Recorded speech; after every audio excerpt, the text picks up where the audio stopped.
This is the view from one of the world's most well-known yacht clubs, Royal Perth, which this year is celebrating its 150th anniversary.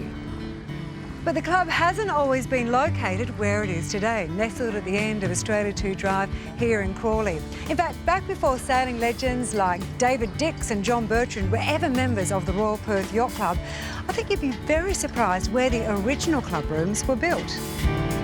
Historian Richard Oppen is joining me to unearth the story of the nation's third oldest yacht club, which by the sounds of things had a bit of a rough start. So Richard, I hear a rumour the colony wasn't that keen on sailing in the early days.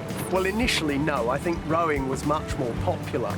In fact, in 1844, the Foundation Day regatta only had 3 sailing boats enter 2 classes. But they persevered, and during the early 1860s, a number of sailors got together to organise their own regattas. And as a result of that, the organising committee became the foundation of Perth Yacht Club. Where did they base the club?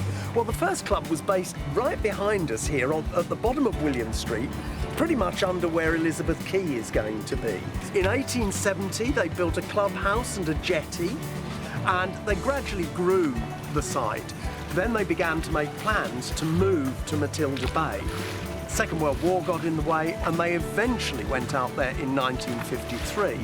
But I don't think a lot of the city members were that keen on the move, because it meant that they couldn't come down to the clubhouse for a quick smartener at lunchtime. Disturbing. Yes, indeed. They're about to cross the line. Talking about celebratory drinks, back in 1983, the club was celebrating its most famous victory. It's a moment in history Club Commodore Barry Honey loves to share.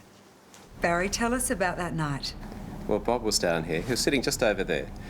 He was in town for a cabinet meeting, and there was a huge celebration, as you can imagine, because Australia had just won the America's Cup. And Bob was enjoying himself to the full. He sat there, had a couple of beers, and uttered the famous words, I tell you what, any boss who sacks anyone for not turning up to die is a bum. Well, the America's Cup came back to Australia, and much of the memorabilia is, of course, here at the Royal Perth Yacht Club, Australia 2's home.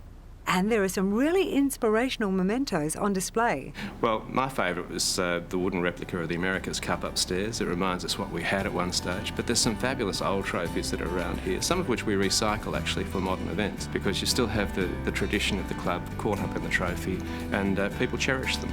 You have several notable sailors who've come from the club. Who's your favourite?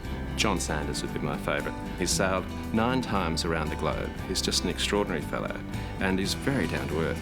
If you'd like to step back in time with the Royal Perth Yacht Club, then the State Library is hosting the Sailing on Swan exhibition, which commemorates the club's 150 years. And look, if you've got any old photos of the yacht club, we would love to see them, and you can share them with us on our Facebook page.